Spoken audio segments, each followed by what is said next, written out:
కూడి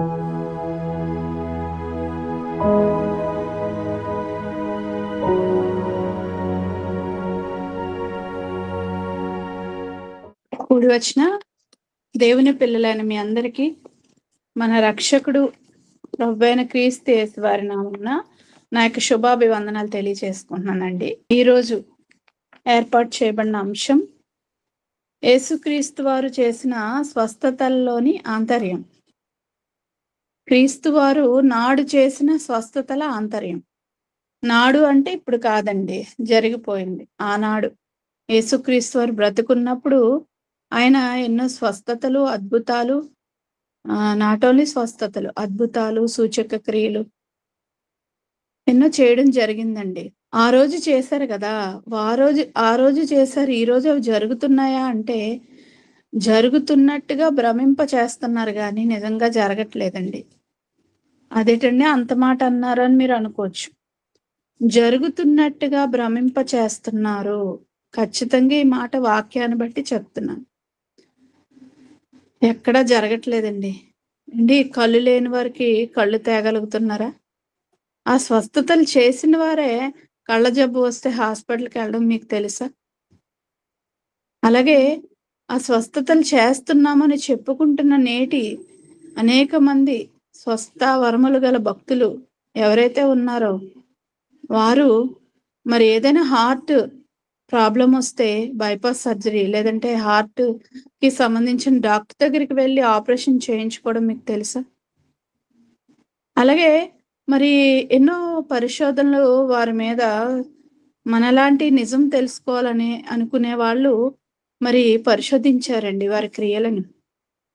వారి క్రియలను పరిశోధించినప్పుడు వారికి అనుకూలమైన వర్గాలని స్టేజ్ మీదకి తీసుకువచ్చి లేదా ముందుగా వారు కొంతమందికి డబ్బులు ఇచ్చి మరి కాలులే ఒక కుంటివాడిగా అంటే ఆల్రెడీ ఆ కాలుని మడతపెట్టి లోపల తాడుతో కట్టడమో లేదా మడతపెట్టి ప్యాంటు పైన వేసుకోవడమో జరుగుతుందండి. కుంటుకొని వస్తాడు, తర్వాత కాలుని దించేస్తాడు.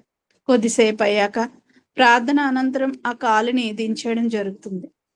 అంటే ఇలాంటివి చూసినప్పుడు మరి నిజంగా జరుగుతున్నాయని అనుకుంటున్నారండి.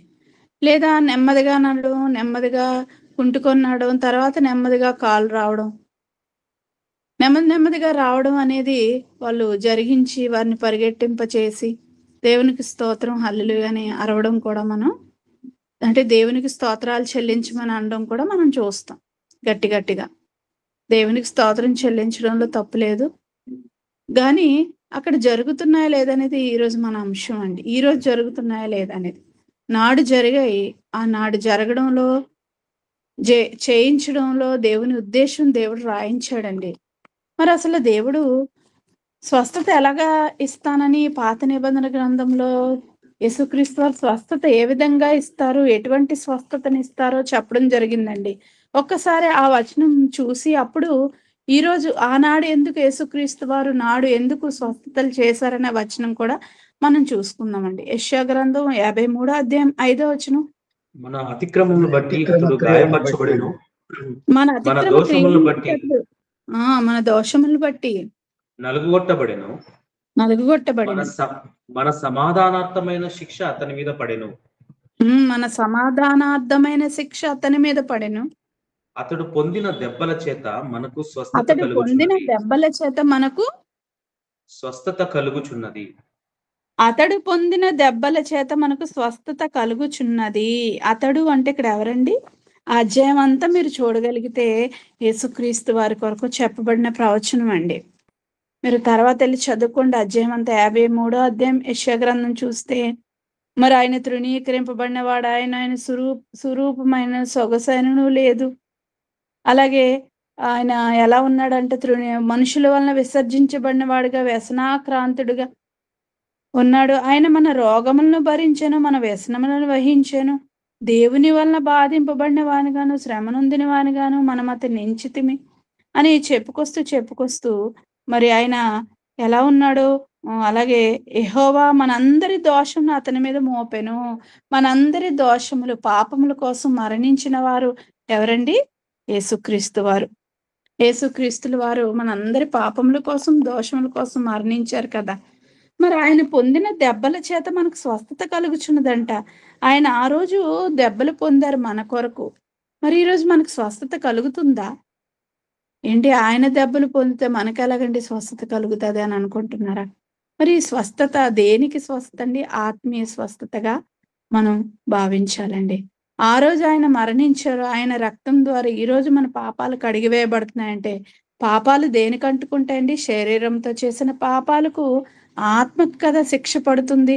అంటే ఆత్మ రోగముతో నిండిపోయింది. ఆత్మకు స్వస్థత కావాలంటే ఆయన నలుగుగొట్టబడాలి, దెబ్బలు పొందాలి, సిలువ ఎక్కాలి, ఆయన రక్తం కార్చాలి, మరణం పొందాలి. ఆ దెబ్బల వలన అంటే ఆయన దెబ్బలు పొంది, ఆయన మరణం వచ్చిన తర్వాతే మనకి ఆయన నమ్ముట ద్వారా ఆ సిలువ శ్రమ మన కోసం పొందాడు, మన కొరకు వచ్చాడు, మన రక్షకుడని కేవలం మనం నమ్ముట ద్వారా మనకు ఆత్మీయ స్వస్థత జరుగుతున్నది. హృదయంలో విశ్వసిస్తే ఏమవుతుందంట? విశ్వసించు ప్రతివాడు నశింపక నిత్యజీవం పొందినట్లు ఆయన్ను అనుగ్రహించెను అంటాడు. విశ్వసించు ప్రతివాడు. మరి ఆ రోజు ఆయన దెబ్బలు పొందారు. ఈరోజు మనకి ఆత్మీయ స్వస్థత, ఆత్మ రక్షించబడుతుంది. పాపాల నుండి రక్షించబడుతుంది. ఏంటి బాప్తిసం తీసుకుంట ద్వారా మనం క్రీస్తుని స్వరక్షకునిగా అంగీకరిస్తున్నాం అని చెప్తాం. ముందు బాప్తిసం ఇచ్చేటప్పుడు ఏమడుగుతారండి? అదే కదా అడుగుతారు. మీరు యేసుక్రీస్తు వారిని సొంత రక్షకుడిగా అంగీకరిస్తున్నారా? దేనికి రక్షణ మనకి? ఆత్మ నరకానికి వెళ్ళిపోతుంది పాపముతో. కాబట్టి ఆ పాపాలు, ఆ దోషాలు కడిగివేయబడి ఆత్మ స్వస్థత పొందాలి. మన ఆత్మ స్వస్థపరచబడాలి, బాగుపరచబడాలంటే యేసుని విశ్వసించాలి. ఈ విధమైన స్వస్థత కోసం ఆయన వస్తాడు అని పాత నిబంధనలోనే ప్రవచనం ఉంటుండగా, మరలా క్రొత్త నిబంధనకి రండి. క్రొత్త నిబంధనకు వచ్చేసరికి ఆయన దేవుని కుమారుడని దేవుని కుమారుడని నమ్మించుట కోసం, అలాగే వాక్యాన్ని స్థిరపరచటం కోసం ఆ రోజు మరి సూచక క్రియలు, అద్భుతాలు, స్వస్థతలు జరిగినవని మార్కు సువార్త 16:20 మనం చదవగలిగితే చదవండి. వారు బయలుదేరి వాక్యమంతటా ప్రకటించిరి. ప్రభు వారికి సహకారుడయుండి వెనువెంట జరుగుచు వచ్చిన సూచక క్రియల వలన వాక్యమును స్థిరపరచుచుండెను. ఈ వచనం ఎప్పుడైనా చదివారా? మీరు గ్రహించారండి? ఒకవేళ చదవలేని వాళ్ళైతే గ్రహించాలండి. చదవాలని నేను మిమ్మల్ని కోరుకుంటున్నాను. వారు బయలుదేరి వాక్యమంతటా ప్రకటించిరి. ప్రభు వారికి సహకారుడయుండి వెనువెంట జరుగుచూ వచ్చిన సూచక్రియల వల్ల వాక్యం స్థిరపరచబడాలి అంటే అది ప్రారంభ కాలం అండి. పాత నిబంధనని తీసివేసి క్రొత్త నిబంధన ఇంట్రడ్యూస్ చేస్తున్నాడు, పరిచయం చేస్తున్నాడు. పాత చట్టాన్ని తీసివేస్తున్నాడు. ఒక చట్టం నుంచి ఒక చట్టంలోకి రావడం అంట ఈజీ అనుకుంటున్నారా? అప్పటి వరకు వారు ఒకటి అనుసరిస్తున్నారు, ఒక ధర్మాన్ని, పాత ధర్మశాస్త్రాన్ని అనుసరిస్తున్నారు. దాన్ని తీసివేస్తున్నారు అని చెప్పినప్పుడు వారు అంగీకరిస్తారా చెప్పండి? అది నమ్మాలి అంటే మరి ఆయన ఏదో క్రొత్త తెచ్చాడు, అది శక్తి లేనిది అని వాళ్ళు అనుకోవచ్చు. మరి వారిని నమ్మించాలంటే ఏం చేయాలండి? ఈయన దేవుని కుమారుడు, పైనుంచి వచ్చాడు, శక్తిమంతుడని నమ్మించాలంటే ఏం చేయాలండి? ఏదో అద్భుతం జరగాలి. ఎవరూ చేయలేంది, మనుషులు ఎవరూ చేయలేంది ఆయన చెయ్యాలి. పైనుంచి వచ్చాడు కాబట్టి ఆయన అన్నీ చేయగలిగాడండి. ఆ చేసినప్పుడు ఏది స్థిరపరచబడుతుందంట? ఆయన నిజముగా దేవుని కుమారుడే సుమి అని అనుకోవడం మనకు తెలీదా? మరి యేసుక్రీస్తు వారు, అపోస్తలులు వారు ప్రయాణంలో మరి సువార్త చేస్తున్నప్పుడు వారి సువార్త జీవితంలో ఏమేం జరిగాయండి? మరి సముద్రం మీద నడిచి వెళ్తున్నప్పుడు గాని, ఆయన గాలిని, సముద్రాన్ని గద్దించినప్పుడు గాని, అక్కడ ఉన్న శిష్యులు యేసుక్రీస్తు వారి గొప్పతనాన్ని గుర్తించారు. ఎందుకంటే ఒక మానవుడు, మనుష్య కుమారుడుగా వచ్చాడు గాని ఈయన ఏంటి ప్రకృతిని శాసిస్తున్నాడు. ప్రకృతి మరి ఈయన మాట వింటుందేటి? నిజంగా దేవుని కుమారుడు అంటే అక్కడ అద్భుతం జరగాల చెప్పండి? అక్కడ అద్భుతం జరగాల చెప్పండి? జరగాలండి. కాబట్టి యేసు దేవుని కుమారుడని నమ్మించడం కోసం మరి పాత నిబంధనని తీసివేసి క్రొత్త నిబంధనని ఇవ్వాలి అన్నా, యేసు మాటలు వారు నమ్మాలి అన్నా, యేసుని వారు విశ్వసించాలి అన్నా, వారి ఆత్మలు రక్షించబడాలన్నా అక్కడ సూచక క్రియలు జరగాలి, అద్భుతాలు జరగాలి. కాబట్టి అక్కడ వాక్యం స్థిరపరచబడడం కోసం, ఆ వాక్యం గొప్పదని నమ్మడం కోసం ఇక్కడ చేయడం జరిగిందని మనకి క్లారిటీగా చెప్పడం జరిగిందండి. ఇంకా మనం ఆలోచించగలిగితే, విశ్లేషించగలిగితే నాడు ఎందుకు చేశాడో తెలుసా? నాడు ఎందుకు చేశాడంటే దేవుడు యేసుక్రీస్తు వారు మరి చెప్తారు, వెలిచూపు వలన కాక విశ్వాసం వల్లనే నడుచుకోవాలి అంటాడు. చూచుట ద్వారా మనం నమ్మకూడదు. ఏదైనా చూస్తే నమ్ముతాను. అంటే చాలా మంది దేవుని చూపించండి నమ్ముతాం. ఏదైనా అద్భుతం చేయండి నమ్ముతాం అని అడుగుతున్నారండి. మరి మీ దేవుడు గొప్పవాడు కదా! మరి చాలా మంది ఇగో ఈ విధంగా స్వస్థతలు చేస్తున్నారు కదా! కాబట్టి వాళ్ళని మరి వాళ్ళు అడుగుతున్నారు. మరి ఆ రోజు చేశాడు కదా! ఇప్పుడు కూడా చేస్తున్నారు కదా మీ వాళ్ళు. కాబట్టి మరి ఇప్పుడు కూడా మీరు చెయ్యండి అద్భుతం అని అడుగుతున్నారండి. ఇప్పుడు కూడా మీరు చెయ్యండి అద్భుతం అని అడుగుతున్నారు. మరి అలా అడుగుతున్న వాళ్ళకి మనం ఏం చెప్తామండి సమాధానం? దేవుడు చెప్తున్నాడు, వెలిచూపు వలన కాక విశ్వాసం వల్లనే నడుచుకొనుచున్నాము. విశ్వాసం అంటే కనబడినది ఉన్నదని నమ్మడం. చూసి నమ్మకూడదు. చూడకపోయినా విశ్వాసంతో నమ్మాలి. యేసుక్రీస్తు వారు 2025 సంవత్సరాల క్రితం వచ్చారు నా పాపాల కోసమని మీరు నమ్మాలి. ఆయన మన పాపాల కోసం చనిపోయారు, సిలువ వేయబడ్డారని నమ్మాలి. అది ఎక్కడుంది? బైబిల్ గ్రంథంలో వ్రాయబడి ఉంది. క్రొత్త నిబంధనలో వ్రాయబడి ఉంది. ఆయన చనిపోయి వెళ్ళిపోయిన తర్వాత సర్వసత్యం పరిశుద్ధాత్మ దేవుని ద్వారా మనకి ఇవ్వబడింది కదా! ఆ మాటల్లో ఉన్న యేసు మాటలను మనం చదివి మనం నమ్మాలి. వాక్యం చూసి మనం నమ్మాలి, విశ్వాసం కలిగి ఉండాలి. వాక్యంలో ఉన్న యేసుక్రీస్తు వారి జీవిత చరిత్ర, యేసుక్రీస్తు వారు మాట్లాడిన మాటలు ఎక్కడున్నాయండి? క్రొత్త నిబంధనలో ఉన్నాయి. కాబట్టి చదివి మనం నమ్మాలి. చూసి నమ్మకూడదు. వెలి చూపు వలన కాదు, విశ్వాసం వలనే కనబడినవి ఉన్నాయి. కనబడిన యేసుక్రీస్తు ఇప్పుడు మనం చూడకపోయినా ఆయన వచ్చాడని నమ్మాలి. అది దేని ద్వారా మనకు ఆధారం లేకుండా దేవుడు చేయలేదు. వాక్యం స్థిరపరిచాడు కదా! నమ్మదగిన వాక్యం, పూర్ణ అంగీకారమునకు యోగ్యమైన వాక్యం మరి ఈరోజు మనకి ఇచ్చాడు కదా! ఆ వాక్యం విని మనం నమ్మాలి తప్ప ఏదో చూసి నమ్ముతాను, స్వస్థత జరిగితే నమ్ముతాను, నాకు పిల్లలు పుడితే నమ్ముతాను, కోర్టు సమస్యలు తీరిపోతే నమ్ముతాను, నాకు పెళ్ళైతే నమ్ముతాను, నా ఇంట్లో సమస్యలు తీరిపోతే నమ్ముతాను అని అలా ఆ విధంగా చూసి ఏదో జరగడం ద్వారా నమ్మకూడదు అని దేవుడు ముందే మరి మనకి రాయించడం జరిగిందండి. వెలుచూపు వలన కాకచుండ రెఫరెన్స్ కనబడితే ఒకసారి చదవండి. పేతురు పత్రికలో ఉండొచ్చు. వెలుచూపు వలన కాక విశ్వాసం వల్లనే మనం నడుచుకోవాలి అని చెప్పబడిందండి. అంటే ఈరోజు మనకి స్వస్థతలు అనేవి జరగవు కాబట్టి ఇప్పుడు విశ్వాసం ద్వారా మనం నడుచుకోవాలి కాబట్టి జరగట్లేదండి. మీకు అర్థమవుతుందా? విశ్వాసం ద్వారా మనం నడుచుకోవాలి కాబట్టే దేవుడు చెప్పిన మాట ఏంటి? మీరు విశ్వాసం ద్వారా చూడకపోయినా మీరు నమ్మాలి అని చెప్పాడు కదా! చెప్పారు కాబట్టి మరి ఈరోజు జరగవు అని మనం వాక్యం ద్వారా చెప్తున్నామండి. ఏంటంటే ఆ ఒక్క మాట ద్వారా తేల్చేస్తున్నారు అని మీకు అనేకమైన డౌట్స్ రావచ్చు. దానికి కూడా నేను వివరణ అనేది ఇవ్వడం జరుగుతుందండి. వెలిచూపు వలన కాక మనం విశ్వాసం వల్లే నడుచుకోవాలి అంటాడు. విశ్వాసులం మనం అంటే బిలీవర్స్ సంఘం అంటారు. అంటే విశ్వాసులు అంటే అర్థం ఏంటి? విశ్వాసానికి డెఫినేషన్కి అర్థం ఏంటండి? కనబడినవి ఉన్నాయని నమ్మడమే విశ్వాసం. అర్థమవుతుందండి. హెబ్రీ 11:1 ఉంటది విశ్వాసానికి డెఫినేషన్. పరలోకం కనబడకపోయినా ఉందని నమ్మాలి. అపవాది కనబడకపోయినా ఉన్నాడని నమ్మి భయపడాలి. యేసుక్రీస్తు వారు మనం ఇప్పుడు చూడకపోయినా మన పక్కన లేకపోయినా ఉన్నాడని నమ్మాలి. వచ్చాడు మన కోసం అని నమ్మాలి.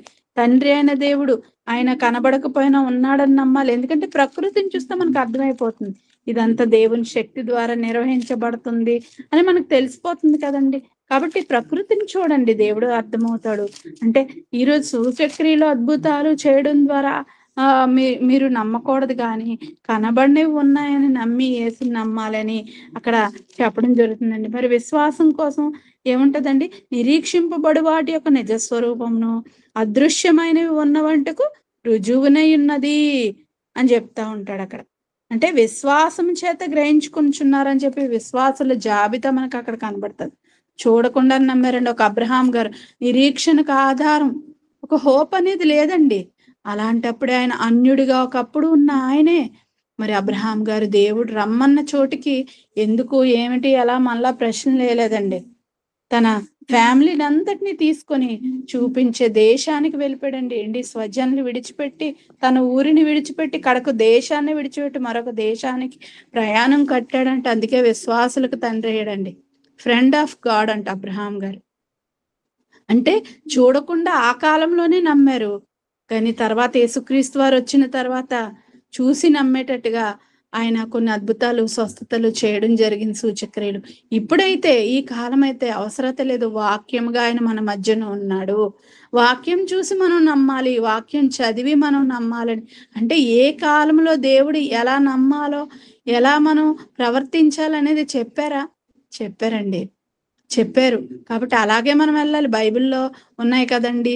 అంటే బైబిల్లో కాలానుగుణంగా ఏ మార్పులు జరిగాయి, దేవుడు ఏ మార్పులు తీసుకువచ్చారు. అమెండ్మెంట్స్ చేస్తారండి, సవరణలు చేస్తారు, రాజ్యాంగ సవరణలు. అదెందుకు మారింది, ఇదెందుకు మారింది, ముందున్నట్టు ఎందుకు లేదని అడగడానికి లేదు. కొంతమంది ప్రజా ప్రయోజనాల రీత్యా మారుస్తూ ఉంటారు. అది మార్చే అధికారం ప్రభుత్వానికి ఉంది, కాబట్టి మనం అడగడానికి లేదండి. అలా ఎన్నో మార్చడం జరిగింది. అలాగే దేవుడు కూడా అంతకంటే గొప్పవాడు దేవుడు. ఆయన మనం పిల్లలం కాబట్టి మనం అందరం పాపాల చేత బలైపోతున్నాం, దేవుని దగ్గరికి వెళ్ళలేకపోతున్నాం. కాబట్టే కదా యేసుక్రీస్తు వారిని పంపించడం జరిగింది.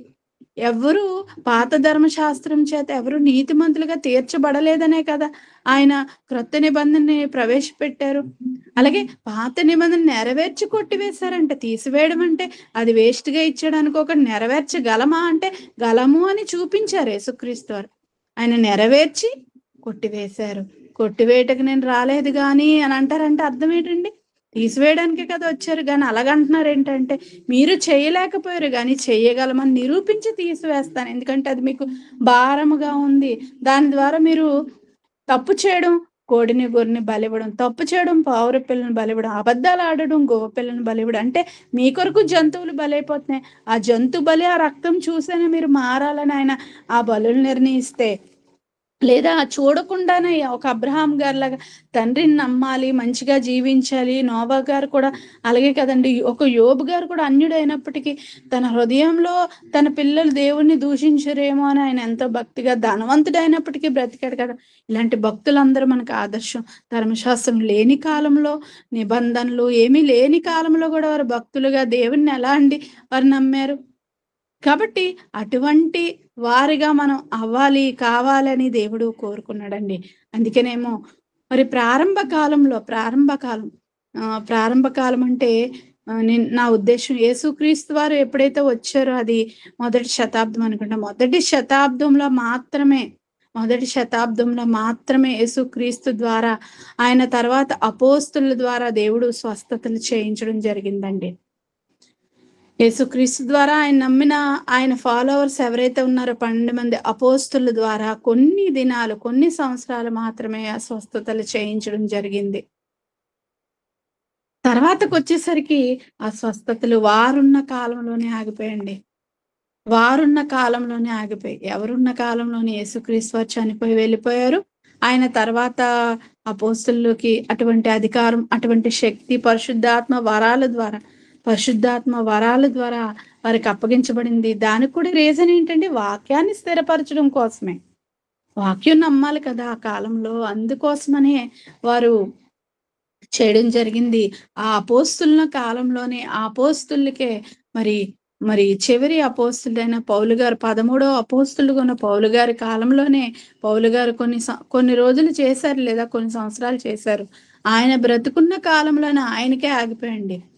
ఏ పౌలు గారు అయితే విశేషమైన అద్భుతాలు చేశారో, విశేషమైన స్వస్థతలు చేశారో, ఆ పౌలు గారే కొంతకాలం తర్వాత చేయలేకపోయాను, నాకు ఆ వరం లేదు, పోయింది అంటే దేవుడు ఆపేశాడండి. ఇచ్చాడు దేవుడే ఆపేశాడు. ఎందుకో తెలుసా? మనం వెలుచూపు వలన కాక విశ్వాసం వల్లే నడుచుకోవాలని దేవుడు శాసనం రాయించాడు క్రొత్త నిబంధనలు. ఆ రెఫరెన్స్ మీకు దొరికిందండి? రోమా 10:17 చూడండి. కొరింథీయులకు రాసిన 2వ పత్రిక 5వ అధ్యాయం థ్యాంక్ యూ నాన్న. 6వ కొరింథీయులు రాసిన 2వ పత్రిక 5వ అధ్యాయము 6వ వచనం అక్క. కొరింథీయులకు రాసిన 2వ పత్రిక తీయండి అందరూ, రాసుకోవాలండి. ఎవరైనా అడిగితే మరి చెప్పగలగాలి కదా మనం. అది అంతేనండి అంటే వారు నమ్మరండి. మరి మనం ఎవరైనా ప్రశ్న అడిగినప్పుడు లేదా ఎవరైనా సందేహంతో అడిగినప్పుడు మనం సాత్వికంతో సమాధానం చెప్పబద్దులమై ఉన్నాము అంటాడు. అది కూడా వాక్య ప్రకటన, అది కూడా సువార్తే, దేవుని పనే. కాబట్టి 6వ వచనం, వీలైతే ఇవి కంటతా పెట్టాలండి. ఎందుకో తెలుసా? ఇవి ఫండమెంటల్ నాలెడ్జ్. నేను ఈరోజు చెప్తుంది ఫండమెంటల్ నాలెడ్జ్ అండి. ఇది మాకు తండ్రి గారు ప్రారంభంలో మేము వచ్చిన కొత్తలో చెప్పారండి. మరి ఒకే ఒకసారి చెప్పారు, నేను ఒకే ఒకసారి విన్నాను. నోట్స్ కూడా తర్వాత రాసుకోవడం జరిగింది. ఆ నోట్స్ కూడా పోయిందండి. కానీ చెప్పబడింది అలా హృదయంలో ముద్రణ అయిపోయిందండి. ఏం చెప్పారో, ఏ రెఫరెన్స్లు చెప్పారో, ఏ మ్యాటర్ చెప్పారో అలా గుర్తుండిపోయేటట్టు చెప్పారండి. ఎక్కువసేపు కూడా చెప్పలేదు. ఈ రోజు వరకు 20 ఏళ్ళు అయిందండి. ఈ రోజు వరకు ఆ నోట్స్ లేదు, నేను ఏ రోజు చదవలేదు తీసి. అంటే ఎంత చక్కగా చెప్పారో మీరు ఆలోచించండి ప్రియులారా. అంటే ఈరోజు వాక్యం మనం క్లాస్లో కూడా వింటే చాలండి, వచ్చేస్తుంది. కానీ వింటున్నప్పుడే మనం టీచర్ చెప్తున్నప్పుడు వింటున్నప్పుడు మనం సరిగా వినం. అందుకే మళ్ళా నోట్స్ చూసి చదువుతూ ఉంటాం. కొంతమంది ఏకసంతాగ్రహులు ఉంటారండి. వాళ్ళు వింటున్నప్పుడు చెప్తున్నప్పుడే చక్కగా వినేస్తారండి. ఇంకా వాళ్ళు చదవరండి. మళ్ళీ కొంతమంది పిల్లలండి మళ్ళీ చదవరు, అలా ఎగ్జామ్లో బాగా రాసేస్తారు. మరి అంటే ఏంటి అంటే వింటున్నప్పుడే జాగ్రత్తగా వినేస్తారు. ఒక్కసారి వింటే వాళ్ళకి గుర్తుండిపోద్ది. మనం వాక్యం ఆ విధంగా వినాలండి. మరి ఆసక్తితో ఉండేవాళ్ళమేమో ఆ రోజు వాక్యం అలా వినడం వల్ల నేటికి అలా హృదయంలో ముద్రణ అయిపోయండి. అందుకే హృదయంలో అలా గుర్తున్నది మీకు టైటిల్ అలా పెట్టడం జరిగింది. మరి నెక్స్ట్ మంత్ అంతా మీకు లెసన్స్ అనేది ధరణి సిస్టర్ గారు చెప్పడం జరుగుతుంది. కాబట్టి ఈ వారం ఎవరు అందుబాటులో లేరు కాబట్టి నేను సడన్ గా ఇవ్వడం జరిగిందండి. అంటే సడన్ గా అంటే అర్థం ఏంటి అంటే, అది నాకు హృదయంలో తలంపు వచ్చింది. ఎలాగా పాఠం నాకు గుర్తుంది కదా చెప్దామని బ్రదర్ అడిగినప్పుడు ఇవ్వడం జరిగింది. ఇది ఎందుకు చెప్తున్నానంటే ఫండమెంటల్ నాలెడ్జ్ అండి. అప్పుడు మేము కూడా స్వస్థతలు ఉన్నాయి లేదా ఇప్పుడు కూడా జరుగుతాయనే నమ్మకంలో ఒకప్పుడు మేము ఉండేవారమే. అప్పుడు ఈ పాఠం ఎప్పుడైతే విన్నామో నాలో ఉన్న డౌట్స్, సందేహాలన్నీ తీరిపోయండి. నేను డాడీ గారిలో చెప్పలేకపోవచ్చు కానీ అప్పుడు చెప్పిన మాటలు మరి ఇవి ఎప్పటికీ మనం గుర్తుపెట్టుకోవాలి. ఈ రెఫరెన్స్లు కంటతా పెట్టాలండి. ఇప్పుడు ఎందుకు జరగవు? ఇప్పుడు మనం ఎలా క్రైస్తవులుగా మనం దేవుని నమ్మాలి? చూస్తేనే నమ్మాలా లేదా చూస్తే తప్పా? పోని తప్ప అంటే దేవుడి శాసనంలో రాయించాడు కాబట్టి తప్పేనండి. వెలిచూపు వలన 5వ వచనం చదువుతున్నానండి ఒక్కసారి. వెలిచూపు వలన కాక విశ్వాసం వల్లనే నడుచుకొనుచున్నాము. అంటే మనం ఈరోజు విశ్వాసం వల్లే నడుచుకోవాలి. చూడనిది జరిగింది, ఒకనాడు జరిగింది కాబట్టి ఆయన గొప్పవాడని నమ్మాలి. ఇప్పుడు మరలా జరిగితేనే నమ్ముతాను అనకూడదు. అర్థమవుతుందండి? విశ్వాసం వల్ల అంటే చూడనివి, మన ఎదురుగా లేనివి, ఇప్పుడు జరగకపోయినా మనం చేస్తాడని నమ్మాలి దేవుణ్ణి. మరి పరలోకం ఒకనాడు యేసుక్రీస్తు వారు వచ్చారనేది నిజం, మనం అంగీకరించి తీరాలని. కానీ ఎన్నో ఆధారాలు ఈరోజు మనకు కనబడుతున్నాయి కదండి. యేసు వచ్చారనడానికి ఎన్నో ఆధారాలు మనకి ఈ భూమి మీద కనబడుతున్నాయి. అయినప్పటికీ నమ్మకుండా మనం స్వస్థతలు, సూచక్రియలు, అద్భుతాల వెంట పరిగెడుతున్నాం ఏంటి? దేవుని మాట మీద నమ్మకం లేదా? చూడకపోయినా నమ్మరా? ఈ గాలి కనబడకపోయినా నమ్ముతున్నాం కదండి. మరి ఈ విషయంకి వచ్చేసరికి అద్భుతాలు చేయాలి, స్వస్థతలు చేయాలి, స్వస్థత సభలని కూడా పెట్టేస్తున్నారండి. అందుకే ఈరోజు నాస్తిక హేతువాదులు మరి ఒక ఛాలెంజ్ విసిరారటండి. ఏమనంటే మీరు మనిషిని బ్రతికించక్కర్లేదు, ఒక కోడిని తీసుకొస్తామండి, చనిపోయిన కోడిని మీరు బ్రతికించి చూపించండి. మరి అలాగే మీరు క్రైస్తవుల్లో మరి మీరే మిషనరీ హాస్పిటల్ పెడుతున్నారు ఎందుకండి? మీరు అందరినీ బ్రతికించవచ్చు కదా అని అడగడం జరిగింది. వాళ్ళ ప్రశ్నలకు సమాధానం ఉందా అంటే మరి సమాధానం లేకుండా మౌనులు అయిపోయారండి. అంటే వాళ్ళే గెలిచినట్టు అంతే కదా. కోడిని తెచ్చారంట బ్రతికించమని. కోడిని బ్రతికించలేని మీరు మనిషిని ఎలా బ్రతికిస్తారండి? అసలు మీరు ఎవరిని బ్రతికించట్లేదు కానీ మా దేవుడు బ్రతికిస్తాడని చెప్పుకుంటున్నారు. ఇది మాయమాట కాదా అంటున్నారు. నీ దేవుడు బ్రతికించగలడు, బ్రతికించాడు నాడు. నేడు బ్రతికించడు, బ్రతికించాల్సిన అవసరత లేదు, నేడు జరగవు. మరి అలాగని దేవుడు గొప్పవాడు కాదా అంటే, దేవుడు ఎంత గొప్పవాడో బైబిల్ చదివి నువ్వు నమ్మాలి. అసలు నీవెందుకు అలా బోధిస్తున్నావు, ఇప్పుడు కూడా జరుగుతున్నాయని? అలా బోధించబట్టే కదండి నాస్తికులు, హేతువాదులు అడుగుతున్నారు. దేవుడు ఇప్పుడు చెయ్యను, మీకు అవి అనుగ్రహించబడవు, మీరు విశ్వాసం వల్ల నడుచుకోవాలని చెప్పిన తర్వాత మనం బయట వారిని మనం యేసుని నమ్మండి మీకు స్వస్థత జరుగుతుందని ఎందుకు బోధిస్తున్నామండి? మరొక రిఫరెన్స్, ఆశ్చర్యకరమైన రిఫరెన్స్ చూపిస్తానండి. అది కూడా మీరు కంటతా పెట్టాలి. మరి ఏంటండి ఇంత పెద్దవాళ్ళం మేము, మీరు బైహార్ట్ చేయమంటున్నారు ఏంటండి? వాక్యాన్ని హృదయం అనే పలకల మీద రాసుకోవాలి. వాటి ప్రకారం మనం జీవిస్తే కనుక పత్రికలుగా కనబడిపోమన్నాడు. మనం పత్రికలుగా అంటే మనం నడుస్తూ వెళ్తున్నప్పుడు మన మీద అక్షరాలు కనబడడం కాదండి, మన జీవితం పత్రికల్లో ఉన్న మాటల వల్లే మన జీవితం కనబడాలని దేవుడు కోరుకుంటే, ఇంకా మనం నోట్సుల మీద రాసుకుంటున్నాం, హృదయం అని పలకల మీద రాయట్లేదు. పలకల మీద రాయకపోబట్టే మనం పత్రికలుగా, క్రీస్తు పత్రికలుగా మనం కనబట్టలేదండి. కాబట్టి ముందు మీరు ప్రారంభంగా చిన్నవారుగా వాక్యంలో మనం ఉన్నాం కాబట్టి ముందు చేయవలసింది ఏంటంటే, కష్టమో నష్టమో, పెద్దోళ్ళు చిన్నోళ్ళు, వాక్యం ధర అందరూ చిన్నవాళ్ళు కాబట్టి, తండ్రి అయిన దేవుని ధర అందరూ చిన్నవాళ్ళు కాబట్టి, మనం రెఫరెన్స్ కంటతా పెట్టి దేవుని కొరకు ఆ మాటలు హృదయంలో గుర్తు పెట్టుకొని అనేక మందిని మరి తప్పుడు బోధ నుండి తప్పించడంలో తప్పేమీ లేదని నేను అనుకుంటూ ఈ మాటను నేను ఇవ్వడం జరుగుతుందండి. 15:32 అనుకుంటా చూడండి. ఈ జీవిత కాలం మట్టికే అని ఉంటది. ఈ జీవిత కాలం మట్టికే మనం క్రీస్తునందు నిరీక్షించు వారమైన ఎడ్ల మనుషులందరికంటే దౌర్భాగ్యులము. క్రీస్తుని ఎలా నిరీక్షిస్తున్నారు? క్రీస్తునందు మీరు హోప్స్ ఎలా పెట్టుకుంటున్నారు? ఆ క్రీస్తుని నమ్మితే అవసరాలు తీరుతాయని పెట్టుకుంటున్నారా? అలా పెట్టుకుంటే అంట చూడండి, 15:19 కొరింథీలు రాసిన పౌలు గారు కొరింథీలు రాసిన మొదటి పత్రిక 15వ అధ్యాయం 19వ వచనం.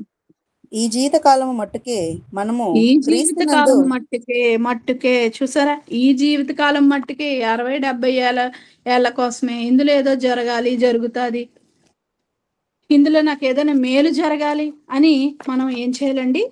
మనం క్రీస్తునందు నిరీక్షించు వారమైన ఎడల నిరీక్షించకూడదు అంటే హోప్స్ పెట్టుకోకూడదు. ఇక్కడ ఏదో ఈ లోకంలో ఈ జీవితంకి నాకు ఏదో జరుగుతుంది క్రీస్తుని నమ్మితే అని మనం నిరీక్షించకూడదు, హోప్స్ పెట్టుకోకూడదు క్రీస్తు మీద అని చెబుతూ, అలా ఒకవేళ నిరీక్షించు వారమైన ఎడల, ఒకవేళ అలా మనం హోప్స్ పెట్టుకుంటే మనం ఎలాంటి వాళ్ళం అంటే దేవుడు అంటున్నాడు మనకిచ్చే క్యాప్షన్, మనం మనుషులందరికంటే దౌర్భాగ్యులమై ఉందుము. ఇప్పుడు చెప్పండి, మనుషులందరికంటే గొప్పవారమా మనం దౌర్భాగ్యం అవుతామా? దౌర్భాగ్యం అవ్వకూడదు అనుకుంటే దేవుని దృష్టిలో దేవుడు మనల్ని అలా చూస్తూ ఉంటాడు. దేవుడు చెప్పలేంది మనం చెప్పినా, దేవుడు చెప్పలేంది మనం చేసినా మనం దేవుని దృష్టిలో దౌర్భాగ్యం అయిపోతామండి. లోకంలో కొంతమంది మనల్ని పొగడొచ్చు, కొంతమంది మనల్ని తిట్టొచ్చు, అది కాదండి. దేవుడు కదా మనల్ని మరి మెచ్చాలి, పరలోకం ఇవ్వాలి. కాబట్టి దేవుని మాటలు మనం మరి ఎలా నమ్మాలి? చూడకపోయినా నమ్మాలి అని మనం ఇందా చదువుకున్నాం. ఇక్కడికి వచ్చేసరికి క్రీస్తునందు మనం ఈ జీవిత కాలం మట్టుకే, ఈ జీవిత కాలంలో మీకు మరి కోర్టు సమస్యలు ఎలా చెప్తారో ఒక లిస్ట్ ఇచ్చేస్తారండి. ఏదైనా యాడ్, ఒక మందు కోసం, టాబ్లెట్స్ కోసం కానీ, ఒక వస్తువు కోసం కానీ యాడ్ ఇచ్చేటప్పుడు అంతెందుకండి, జ్యోతిష్యులు యాడ్ ఇస్తారండి. మరి ఫోన్లో కూడా వచ్చేస్తుంటాయి జ్యోతిష్యాలయం అని. అలాగే రంగురాళ్ళ కోసం, లేదా ఇంకా మనం ఆ ప్రకటనలు మనం చూసినప్పుడు కొంత లిస్ట్ ఇస్తారు. మీ ఇంట్లో సమస్యల, అపవిత్రాత్మ, లేదా క్రైస్తవులు కూడా ఈ విధంగా ఇవ్వడం మొదలు పెట్టారు. మీరు ఎప్పుడైనా చూసారు లేదా? మరొక లిస్టు ఇచ్చినప్పుడు నేను నవ్వుకుంటానండి. ఏంటి లిస్ట్ ఇస్తారు? ఈ లిస్టులు అన్నీ ఉంటాయి, మనకి ఏటేటి కావాలో అన్నీ అందులో ఉంటాయండి. పిల్లలు పుట్టాలా, మీ ఇంట్లో మీలో దురాత్మ ఉందా, మీ ఇంట్లో ఉందా, మీ ఇంట్లో ఎవరికైనా ఉందా, మీకు మరి కోర్టు సమస్యలు తీరాలా, రండి యేసుని నమ్మండి, యేసు చెంత చేరండి. యేసుక్రీస్తు వారు మనకి ఏమి ఇవ్వరు, లేదా దేవుడు మనకి క్రీస్తు ద్వారా ఏమి ఇవ్వడు ఆశీర్వాదం అనుకోకండి, ఇస్తాడు. కానీ ఇవి ఇస్తాడనే మనం నమ్మకూడదు. అంటే దేవుడు ఏటి ఇవ్వడండి మనకి? తండ్రి అని అంటున్నారు మీరే, దేవుడు ఏటి ఇవ్వడా? ఇవ్వలేని అసమర్థుడా చెప్పండి మన దేవుడు? కాదండి, ఇస్తాడు. ఇప్పుడు మీకు మీరు ఇంకా ఒక మాటలో అంటే బ్రీఫ్గా ఈ పాఠం నేను చెప్పడం జరుగుతుందండి. ఒక్క మాటలో చెప్పాలంటే ఇప్పుడు మీకు మీరు ప్రార్థన చేసుకోండి, లేదా విశ్వాసులైన వారు ఒక విశ్వాసకి వెళ్ళి ప్రార్థన చేయండి. ఆ ప్రార్థన బహుబలము గలదే, వారు అడిగినది దేవుడు తీరుస్తాడు. మీకు మీరు ప్రార్థన చేసుకున్న దేవుని పనిలో ఉంటే గనక మీకు దేవుడు స్వస్థత ఇస్తాడు, మీకు కావాల్సిన తీరుస్తాడు, కానీ టైం పడుతుంది. ఇవ్వచ్చు, ఇవ్వకపోవచ్చు. అయితే దేవుడు ఇవ్వలేదని మీరు మానేస్తారా? దేవుని నమ్మడం, క్రీస్తుని నమ్మడం మానేస్తారా? లేదా దేవుడు ఇచ్చాడని ఎక్కువ భక్తిగా ఉంటారా? ఇప్పుడు ఇచ్చి తర్వాత తీసివేస్తాడు కూడా ఒక్కొక్కసారి మనల్ని పరీక్షించడం కోసం. కాబట్టి అవద్దండి. ఇచ్చాడా ఇవ్వలేదా, ఇస్తాడా ఇవ్వడా, అది వద్దు. ఇవ్వడని మాత్రం నేను అన్నగాని దేవుడు అన్నీ ఇస్తాడు మనం అడిగితే. సుమ, మీకంటే ఆయనకి ఎవరున్నారండి? మనకంటే ఆయనకి ఎవరున్నారు చెప్పండి? అన్నీ ఇస్తాడు. ఒక్కొక్కసారి మరి అలా అనుకుంటే యేసుక్రీస్తు వారికి దేవుడు ఏమి ఇచ్చాడండి? యెషయా గ్రంథం 53వ అధ్యాయం మీరు ఇంటికెళ్ళి బాగా చదవండి. తండ్రే తన కుమారుడైన యేసుక్రీస్తు వారిని నలుగుగొట్టారట. అలా నలుగుగొట్టడం ఆయనకి ఇష్టమా? అదేటండి? అంటే మన కోసం ఆయన తన కుమారుని బలి చేశాను అంటున్నాడు. అన్నీ ఇవ్వలేదేంటి? అపోస్తులు మేడలు మిద్దెలు కట్టుకున్నారా? లేదండి, ఇవ్వలేదు. అలాగని ఇప్పుడు మనల్ని కట్టుకోవద్దు అనలేదే, మనకి ఇస్తున్నాడుగా, మనం కట్టుకుంటున్నాం. ఇంకా మనం వాటి కోసమే నమ్మకూడదు అంటున్నాడు. నా ఉద్దేశం, దేవుని ఉద్దేశం ఏంటంటే వాటి కోసం మీరు నమ్మకూడదు బిడ్డల్లారా. మీరు నా కోసం భారమైన భరించడానికి సిద్ధపడాలి. నా కోసం మీరు పేదవారిగా మారిపోయినా పర్వాలేదు, నా కోసం మీరు. ఒక లాజరు గారు ఉన్నారండి, దరిద్రుడు ఆయన అని ఉంటుంది. దేనికి దరిద్రుడు అయ్యారు ఆయన? ఆ దరిద్రుడిని తీసుకెళ్ళడానికి దేవదూతలు వచ్చాయంట చనిపోయిన వెంటనే. ఎందుకు అయిపోయారు అలా? ఆయన దరిద్రుడైనా అక్కడ ఉన్న ధనవంతుడికి సువార్త ప్రకటించారండి. అంటే నీకేముంది లోకంలో, ఏమి లేదు కాదు. దేవుడు ఎందుకు మరి లాజరు గారు దేవుని పని చేయబట్టే కదా పరదేశకు వెళ్ళారు. అలాంటి ఆయనకి దేవుని పనిలో ఉన్న లాజరు గారికి దేవుడు ఎందుకు ధనవంతుడిగా చేయలేదు? ఆలోచించారా ఎప్పుడైనా? ఈ లోకంలోకి వచ్చిన తర్వాత క్రీస్తునందు సద్భక్తితో బ్రతకను ఉద్దేశించి వారందరూ హింస పొందుదురు అని ఉంటదండి. అలాగే మనము అనేక శ్రమలు అనుభవించి దేవుని రాజ్యంలో ప్రవేశించాలి అని శిష్యులను బలపరిచినట్టుగా మనం చూస్తాం. శిష్యులను బలపరుస్తూ మరి పౌలు గారు మరి యేసుక్రీస్తు వారు చెప్తారండి, మనం అనేక శ్రమలు అనుభవించి దేవుని రాజ్యంలో ప్రవేశించాలట. శ్రమలు ఉన్నాయండి మనకి. మనం నమ్ముకున్న యేసుక్రీస్తు వారు, మీరు మీ యొక్క సంఘానికి ఒక పేరు పెట్టుకున్నారు, హౌస్ ఆఫ్ జీసస్ క్రైస్ట్ పేరు పెట్టుకున్నారు కదా, క్రీస్తుని ధరించుకున్నారు కదా, క్రీస్తు ఇంటిలో మీరు ఉంటున్నారు కదా. మరి క్రీస్తే మీ ఇంటికి అధిపతిగా, ఈ శరీరం అనే ఇంటికి అధిపతిగా, లేదా మీ సంఘానికి అధిపతిగా పెట్టుకున్నారు కదా. అంటే క్రీస్తు మాటల ప్రకారమే మీ సంఘం ఉండాలి. మరి అప్పుడే కదా ఆ పేరుకి సార్థకత. సంఘంలో ఉన్నవారు ఎవరు క్రీస్తు మాటను అంగీకరించకుండా, క్రీస్తు చెప్పిన మాటల ప్రకారం జీవించకుండా, house of Jesus Christ, the Christ is the head of this house అని పెట్టేసుకుంటే ఆ లోపలంతా గొడవలే జరుగుతున్నాయి అనుకోండి. మా ఇంటికి ఒక పేరు పెట్టారండి, మీకు అన్ని లైవ్ ఎగ్జాంపుల్స్ చెప్తేనే కదా అర్థమవుతాయి. మా నాన్నగారు మా ఇంటికి, మేము ఇల్లు కట్టుకున్నామండి విశాఖపట్నం అవుట్స్కట్స్ లో. మరి ఒక పేరు పెట్టారండి, మెడోడాయ్ ఆఫ్ పార్సనేజ్. అంటే ఏంటంటే పరలోకపు గృహము అని పెట్టారండి. అప్పుడప్పుడు గొడవలు బయటకు వినబడుతుండేవండి. గొడవలు అంటే గిన్నెలు ఇసిరేసుకోవడం, రిమోట్లు ఇసిరేసుకోవడం, గ్లాసులు ఇసిరేసుకోవడం, లేదు చిన్న చిన్న వాటికే కోపాలు ఎక్కువ. అంటే ఏదైనా సలహా, ఇప్పుడు భార్య ఒక సలహా భర్తకి ఇచ్చింది అనుకోండి, అంటే మా అమ్మగారు మా నాన్నగారికి ఏదైనా సలహా ఇచ్చినప్పుడు, ఏదైనా కోపం మీద, ఏదైనా ఇంట్లో డ్యూటీలో ఏదైనా కోపం మీద వచ్చినప్పుడు, ఏదైనా సలహా ఇచ్చినప్పుడు అన్ని ఇసిరేస్తుంటారు కదండి. కోపతాపాలు వస్తుంటాయి, మూడ్ స్వింగ్స్ ఉంటాయి. మరి ఇలా గొడవలు ఆడుకుంటూ, మరి గరిటలు ఇసిరేసుకుంటూ, గిన్నెలు ఇసిరేసుకుంటూ, మరి ఇలా చేస్తున్నాడు. అది పరలోక గృహం ఎలాగండి అవుతుంది? మనం పెట్టుకోవచ్చా? వెంటనే మేము ఒక సలహా ఇచ్చాం మా నాన్నగారికి, మనం ఇంట్లో ఎప్పుడు చూసినా మీరు తిట్టుకొని ఉంటున్నారు, గొడవలు ఆడుకొని ఉంటున్నారు, మరి ఇలా ఉంటూ దేవుని నామానికి అవమానం కావాలి, పైన ఏమో పరలోక గృహం అని బోర్డు పెట్టారు, అది తీసేయండి అర్జెంటుగా. మనం అలా లేం కదా. మనం అలా లేనప్పుడు ఎందుకు అలా బోర్డు పెట్టారు, తీసేస్తారా తీరా అని పట్టుబట్టి తీయించుతామండి. ఎందుకంటే అన్యజనులు మనల్ని ఒక మాట అనకూడదు. వాళ్ళు వచ్చి ఏంట్రా బాబు ఈ పేరు పెట్టుకున్నారు కానీ ఎప్పుడు చూసినా గొడవలనే వాళ్ళు అనేలోపు ఈ పేరు మనం తీసేసుకోవాలి. తీయించేసామండి. మరి ఆ సిగ్గుతో దేవుని నామానికి అవమానం రాకూడదు, అలాగే మమ్మల్ని ఇంకోళ్ళు అనకూడదు, మమ్మల్ని చూసి దేవునికి దూరం అవ్వకూడదు. క్రైస్తవులు ఒక పేరు ఉంటది, మనకి ఒక గొప్పతనం ఉంటది. మనల్ని చూసి అనేక మంది మారుతారు, మారాలనుకుంటారండి. మరి ఈ సందర్భంలో మా అమ్మగారి కోసం చెప్పాలండి. మరి బయట ఉన్న అన్ని జనులు చుట్టూ ఉన్నోళ్ళు అంటూ ఉంటారండి మా అమ్మగారి కోసం. మా అమ్మగారు చనిపోయిన తర్వాత మరి ఎన్నో సార్లు వాళ్ళతో మాట్లాడినప్పుడు, అమ్మ ఎప్పుడు ఆవిడ ఇంట్లో ఉండేదా లేదా అన్నట్టు ఉండేవారు. ఎప్పుడు సువార్తకెళ్ళిపోయేవారు. అలాగని ఇంట్లో తక్కువ చేసేవారు కాదు. పిల్లలకి, భర్తకి అందరికీ సమకూర్చి, వండి, వార్చి అన్నీ పెట్టి మరీ వెళ్ళేవారమ్మ.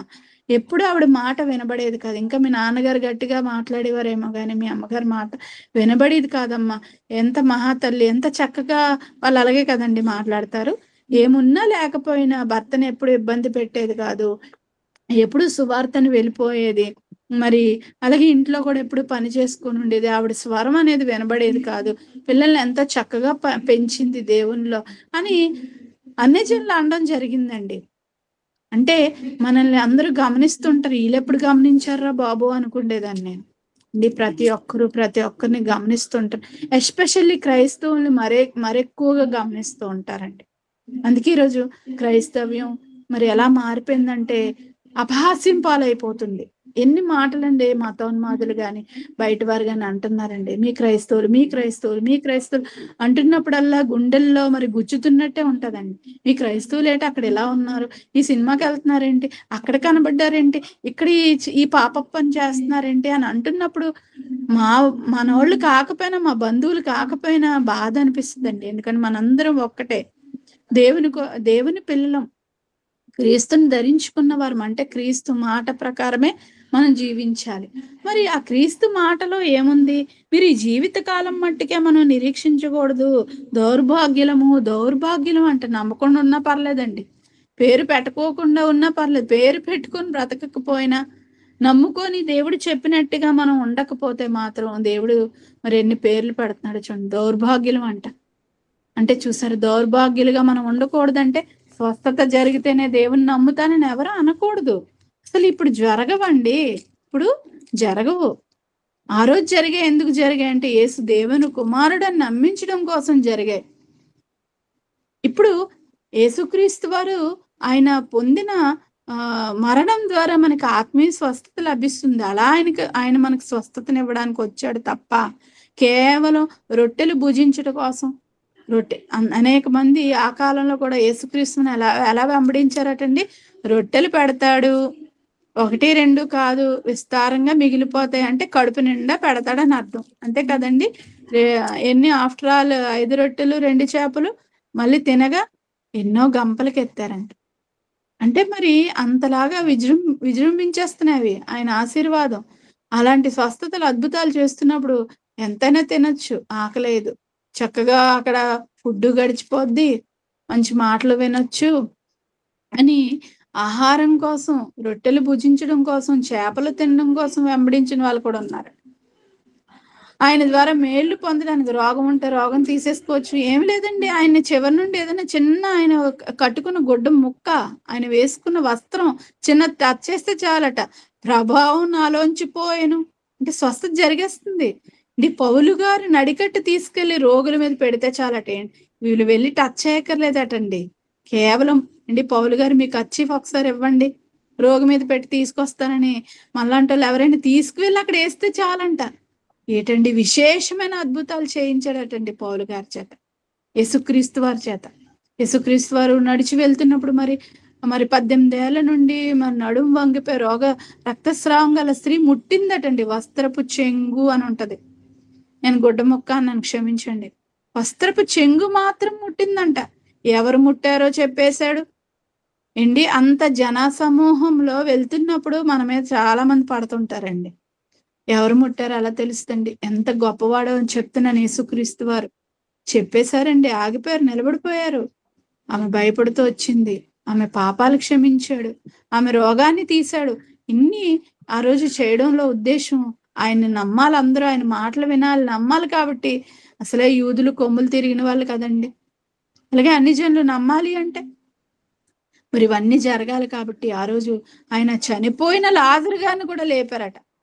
ఆ కాలంలో కూడా ఆయన్ని నమ్మలేని వారు ఉన్నారు. వారి అవిశ్వాసం బట్టి యేసు కన్నీళ్లు విడిచని యోహాను సువార్తలో మనం చదువుకుంటాం. ఇవన్నీ మీకు చిన్నప్పటి నుండి సండే స్కూల్లో చెప్తారు కాబట్టి నేను బ్రీఫ్ గా చెప్తున్నాను. మీరు కథ అనుకుంటారు, ఒక కథలాగా, ఒక స్టోరీ లాగా మీకు చెప్తున్నానండి. చక్కగా మనం మాట్లాడుకుందాం, విశ్లేషించుకుందాం. ఒక ప్రసంగంలా నేను చెప్పట్లేదండి, ఫ్రెండ్లీగా మాట్లాడుతున్నాను. మరి యేసుక్రీస్తు వారట వారు అవిశ్వాసాన్ని బట్టి కన్నీళ్ళు విడిచారంటే యేసు చేయలేనివాడా?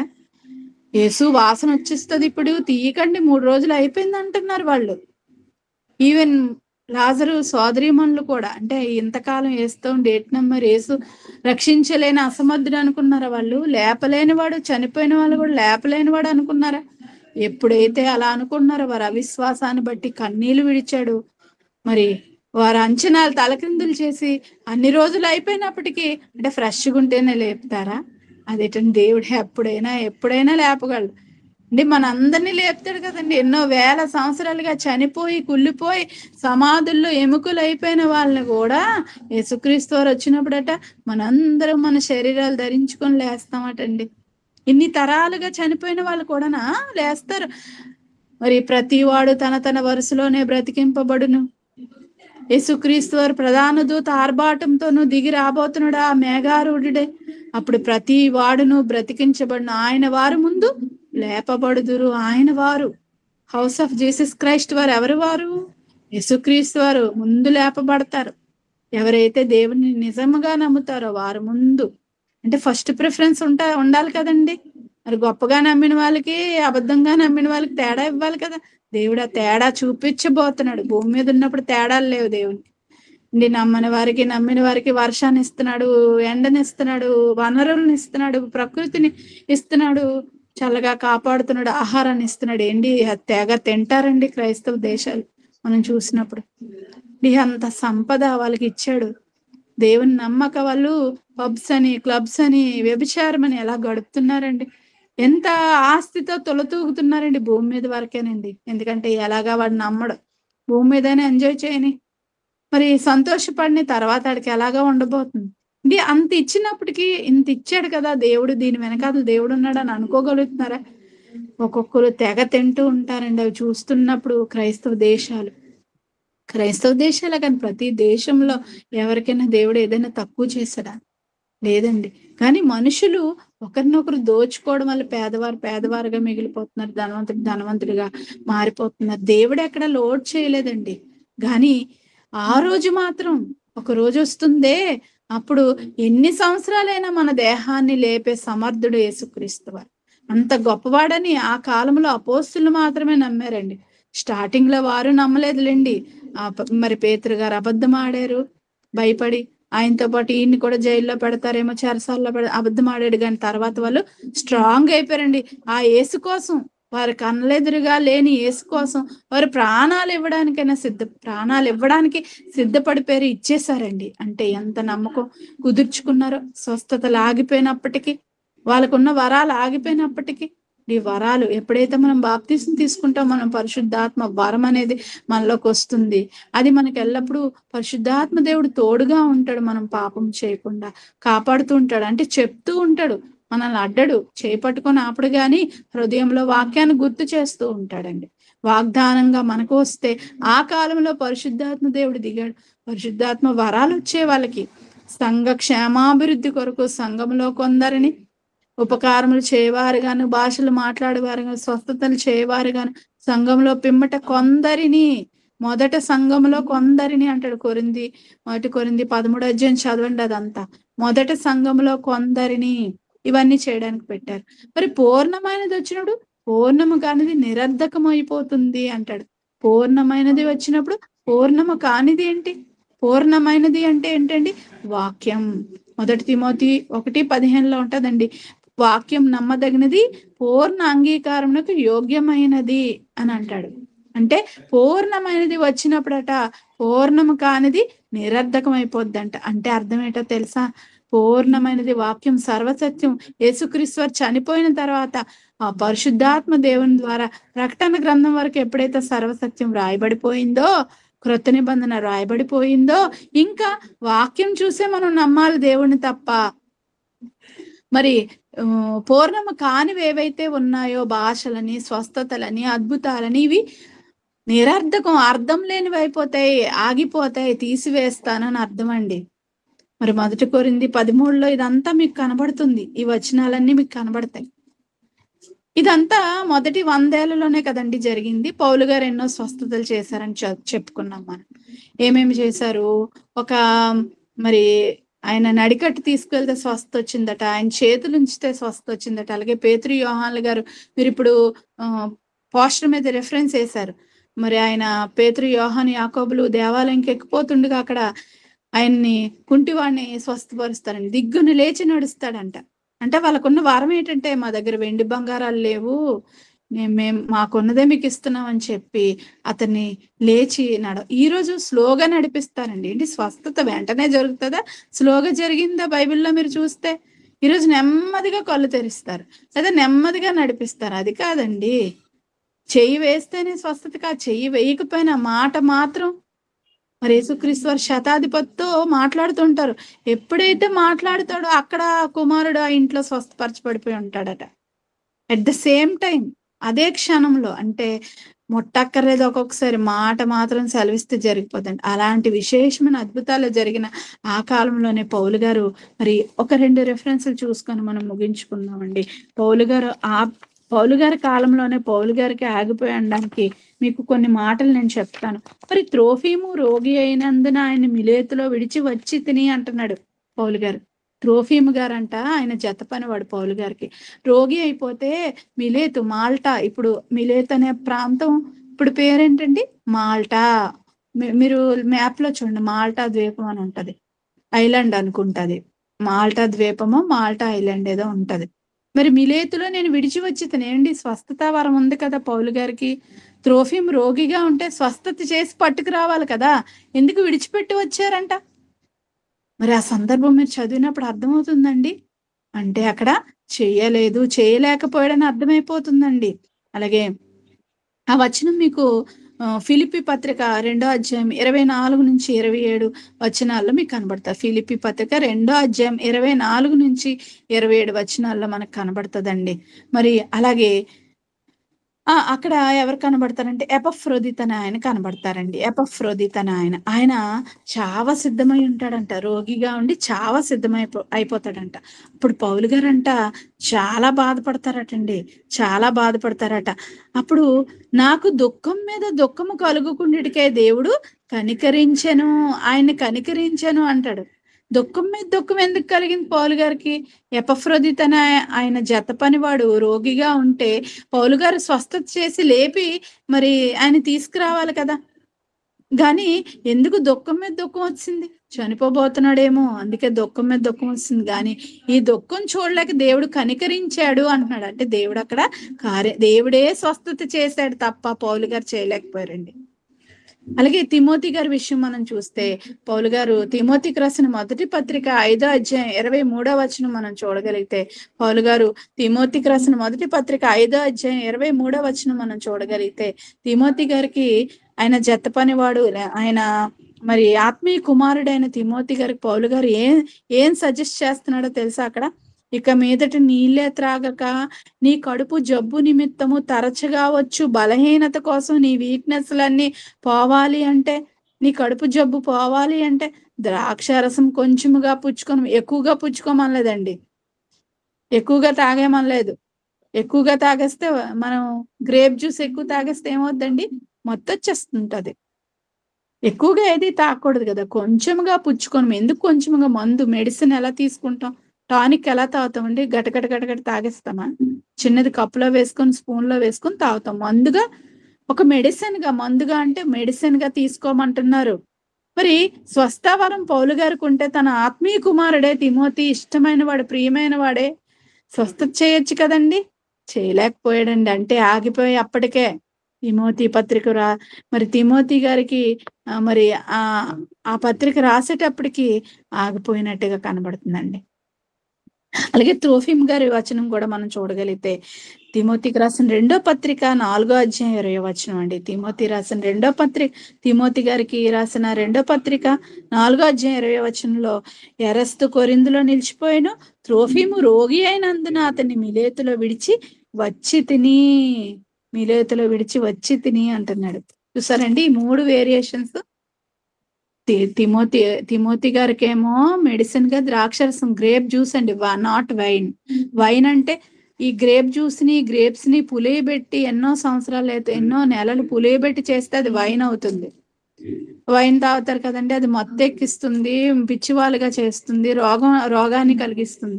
అంటే ద్రాక్ష పళ్ళుగా చక్కగా ద్రాక్ష జ్యూస్ తాగితే మంచిది, కానీ దాన్ని పులియబెట్టి కొల్లబెట్టి వాసన వచ్చేటట్టుగా చేసి తాగితే అది మంచిదా అండి? మంచిది కాదు. ఈరోజు మందు తాగుతుంటారు, వైన్, రమ్ము, జిన్ ఏవో ఉంటాయి కదా. ఇది తాగడం వల్ల హాని. దేవుడు అది తాగమని చెప్పలేదు, గ్రేప్ జ్యూస్ తాగమన్నాడు, నాట్ వైన్. వైన్ కి గ్రేప్ జ్యూస్ కి తేడా ఉందండి. దేవుడే కదా చెప్పాడు వైన్ తాగమని, బైబిల్లో ఉంది కదా అంటారు. ఏంటి పొలయబెట్టి ఎవడు చేయమన్నాడు? ఫ్రెష్ జ్యూస్ తాగు నువ్వు, అది కూడా కొద్దిగా తీసుకో అంటున్నాడు దేవుడు. మీరు పులియబెట్టి తాగి లంగ్స్ ని లేదా లివర్ ని పాడు చేసుకుంటున్నారు, అది మీ తప్పు. కాబట్టి ఇక్కడ దేవుడు మందుగా ఏంటి, ఈరోజు రీసెర్చ్ లో కూడా గ్రేప్ జ్యూస్ అనేక స్టమక్ కి సంబంధించిన రోగాలకి, డిసీజెస్ కి మంచిదని తేలిందండి. దేవుడు రాయించాడంటే అది ఖచ్చితంగా జరిగి తీరుతుంది. ఈరోజు సైన్స్ కళ్ళు తెరుచుకుంది, కానీ దేవుడు మొదటి శతాబ్దంలోనే, మొదటి 100 ఏళ్లలోనే గ్రేప్ జ్యూస్ మంచిది, నీ కడుపు జబ్బులకి మంచిది అని దేవుడు మందుని రాస్తున్నాడు అక్కడ. అంటే అలాగే క్యాన్సర్స్ కి అంజూరపు పండ్ల ముద్దని మరి పడతారండి, అంజూరపు పండ్లని తీసిన మెడిసిన్ తయారు చేస్తారు. మరి బైబిల్లో లేదా అది? యెషయా గారు హిజ్కియా గారికి మరణకరమైన మరి రోగం వచ్చేటప్పుడు ఆయన ఏం పడతారు? అంజూరపు పండ్ల ముద్ద. దేవుడు ఎన్నో మాటలండి మెడిసిన్ కూడా రాయించి ఇవ్వడం జరిగిందండి. గుగ్గిలం కోసం కూడా దేవుడు రాయిస్తాడు. గిలాదులో గుగ్గిలం లేదా అంటాడు. గుగ్గిలం దేనికండి? ఎన్నో మెడిసినల్ యూజ్ ఉందండి. మరి నేను గుగ్గిలం మీద ఒక మెసేజ్ చేశాను లైవ్ లో, అది ఉంటే చూడండి, బీవై లైవ్ టీవీలో ఉంటుంది. దేవుడు ఎన్నో విషయాలండి రాయించాడు. అవన్నీ మనం సందర్భానుసారంగా చదువుకొని కాలానుగుణ మార్పులు తెలుసుకొని, మరి బైబిల్ చదివేటప్పుడు ఎలా చదవాలండి, ఆ పాఠం మీకు చెప్పడం జరుగుతుంది నెక్స్ట్ వీక్. కాలము మరి సందర్భము అన్ని చూసుకొని మనం చదవాలండి భావయుక్తంగా.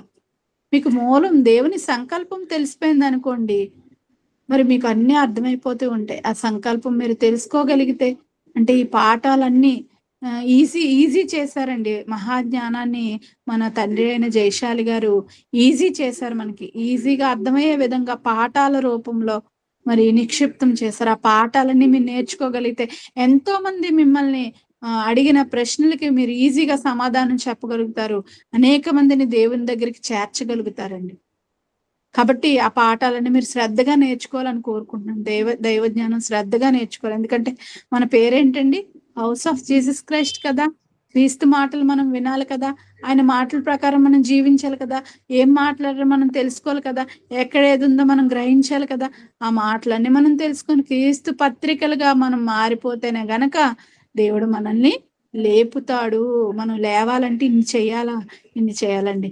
కాబట్టి స్వస్థత సభలని వాటి చుట్టూ తిరక్క ఇప్పుడు ఉన్నాయా లేదా గమనించి, ఎవరేది చెప్పినా అది నమ్మేయకుండా బైబిల్లో అలా ఉన్నవో లేవో పరిశీలించాలని మరి కోరుకుంటున్నానండి. మరి ఆ కాలంలో వారు ఆ విధంగా చేశారు.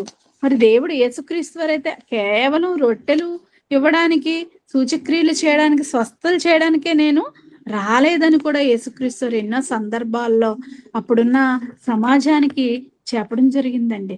కాబట్టి 1 కొరింథీ 13:8-10 మీరు చదవగలిగితే అక్కడ ఇవన్నీ ఉంటాయి. 1 కొరింథీ 13:8-10 మీరు చదవగలిగితే మరి ఏముంటదంటే, జ్ఞానమైన నిలిచిపోను, భాషలైన నిలిచిపోను, మనము కొంత మట్టుకు ఎరుగుదుము, కొంత మట్టుకు ప్రవచించున్నాము, గాని పూర్ణమైనది వచ్చినప్పుడు పూర్ణము కాని స్వస్థతలు, పూర్ణము కాని భాషలు, ప్రవచనాలు. ఈరోజు ప్రవచన వరాలు అంటారు, భాషలు అంటారు, స్వస్థతలు అంటారు. పిచ్చి పిచ్చిగా మరి కంపు చేస్తున్నారండి క్రైస్తవుని. ఒక మాటలో చెప్పాలంటే ఏమేనంటే వాళ్ళకి చాలా కోపాలు.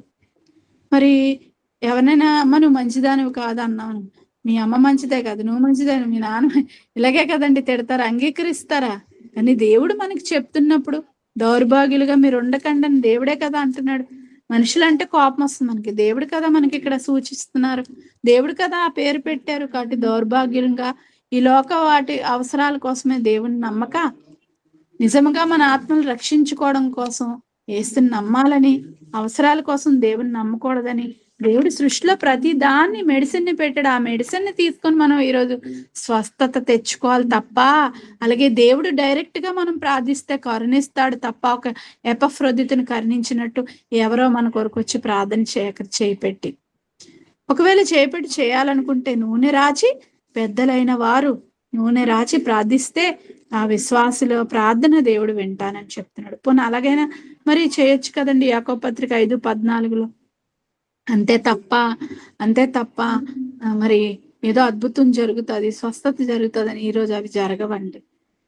అందరికీ కనబడేటట్టుగా అలాంటివి జరగవు. మీరు మందు తీసుకోవడమే, మెడిసిన్ తీసుకోవడమే. ఈ ప్రకృతిలో ప్రతిదీ దేవుడు మెడిసిన్ గా పెట్టాడు అండి. ఈరోజు ఆకుల నుంచి, చెట్ల నుంచి, అలాగే జంతువుల నుంచి, చేపల నుంచి ఎన్ని మందులు తీయట్లేదు. కార్డులేవి రాయాలంటారు, ఫిష్ నుండి తీస్తారు, ట్యూనా ఫిష్ అని, ఇంకేవో సాల్మన్ ఫిష్ అని, ఇవన్నీ మెడిసిన్సే కదండి. ఇవన్నీ వాడుకోకుండా మళ్ళీ నాకు స్వస్థత చేయి తండ్రి, డైరెక్ట్ గా నాకు పైనుంచి ఏదైనా శక్తి దింపని అడగడంలో మరి అసలు ఎంత విడ్డూరంగా ఉందండి. దేవుడిచ్చిన మందులనేవి కళ్ళెదురుగా ఉంటే ఈరోజు మందులు కూడా వేయకుండా అండి చంపేస్తున్నారండి. మీరు చూసారు సౌత్ ఆఫ్రికాలో ఒకడు ఏం చేశాడండి, అందరినీ ఉపవాసం ఉండించి అడవిలోకి తీసుకెళ్ళిపోయి చచ్చిపోయేటట్టుగా చేశాడండి. ఇప్పుడు ఇక్కడ కూడానండి చాలా సంఘాల్లో మనం చూస్తే మందులు వేసుకోరు, టాబ్లెట్స్ వేసుకోనివ్వరు, ప్రార్థన చేస్తామంటారు. వాళ్ళు రోగం ముదిరిపోద్ది, వాళ్ళు మరణిస్తారండి అండి. అలాంటివి ఎన్నో జరుగుతున్నాయి. అందుకనే ఈ పాఠాన్ని మరి చెప్పడం జరుగుతుందండి. బ్రీఫ్ గా చెప్పాను. ఈ పాఠం ఇంకా మీకు మరి సిలబస్ లో అంటే లెసన్స్ చెప్తామన్నాం కదా, అందులో మరలా మీకు వస్తుంది. అప్పుడు మరలా మీరు విందురు కానీ అందాక జస్ట్ మరి తెలియచేయడం కోసం ఈ పాఠం చెప్పడం జరిగింది. కాబట్టి పూర్ణాంగీకారమైన వాక్యాన్ని మనం నమ్మి విశ్వాసం వల్ల నడుచుకొని దేవుడి నుంచి స్వస్థత పొందుకొని దేవుడిచ్చిన ప్రకృతిలో ఉన్న మెడిసిన్ మనం వాడుకొని మన ఆరోగ్యాన్ని కాపాడుకుంటూ దేహ భద్రత తీసుకుంటూ మన ఆత్మీయ స్వస్థత కోసం వాక్యాన్ని స్వీకరిస్తూ మరి మనం జీవించాలని, క్రీస్తు మాటల ప్రకారం మనం ఉండాలని నేను హెచ్చరించుకుంటూ మిమ్మల్ని హెచ్చరిస్తూ ఈ నా మాటలు ముగిస్తున్నానండి. అందరికీ నా హృదయపూర్వక కృతజ్ఞతలు, వందనాలు ఈ రాత్రి వేళ చెల్లిస్తూ ముగిస్తున్నానండి. అందరికీ నా వందనాలు. కళ్ళు మూసుకున్నట్టయితే ప్రార్థన చేస్తాను.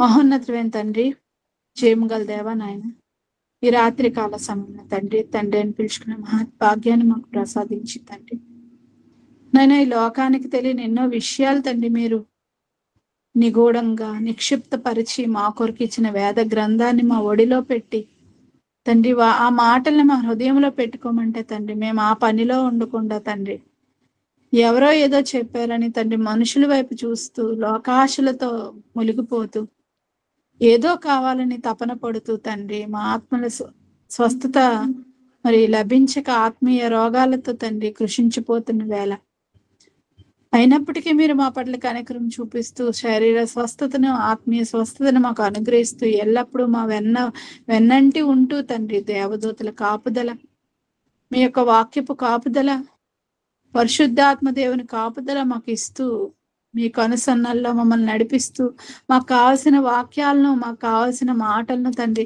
ఎవరో ఒకరి ద్వారా తండ్రి మీ బిడ్డల ద్వారా మాకు వినిపిస్తూ మమ్మల్ని రక్షించడానికి మీరు పడుతున్న తాపత్రయం, మీ యొక్క ప్రేమను బట్టి తండ్రి మీకు మా హృదయపూర్వక కృతజ్ఞతలు తెలియజేసుకున్నాం తండ్రి. ఇగో నాయన హౌస్ ఆఫ్ జీసస్ క్రైస్ట్ సంఘ సభ్యులందరినీ జ్ఞాపకం చేసుకోండి తండ్రి. నాయన మరి ఎంతో ఫ్యాషన్ గా, ఎంతో మరి ఆ యొక్క పట్టణం ఎంతో తొలతూగుతూ ఉంటదండి తండ్రి సంతోషాలతో. అటువంటి పట్టణంలో వాళ్ళు ఉన్నప్పటికీ తండ్రి మీ యొక్క వాక్యాన్ని నేర్చుకోవాలని ఎంతో దూరం నుండి తండ్రి ఇక్కడ విశాఖపట్నాన్ని తండ్రి ఎంచుకొని తండ్రి మా ద్వారా మాటలు నేర్చుకోవాలని ఎంతో ఇంట్రెస్ట్ తో తండ్రి మరి ప్రతి నెల నేర్చుకోవాలని ఆశ కలిగి సంకల్పపడి తండ్రి వారు కోరి ఉంటుండగా తండ్రి ఆ ప్రాజెక్ట్ చక్కగా నాయన మీ దయతో కొనసాగలిగే భాగ్యాన్ని దయచేయండి తండ్రి.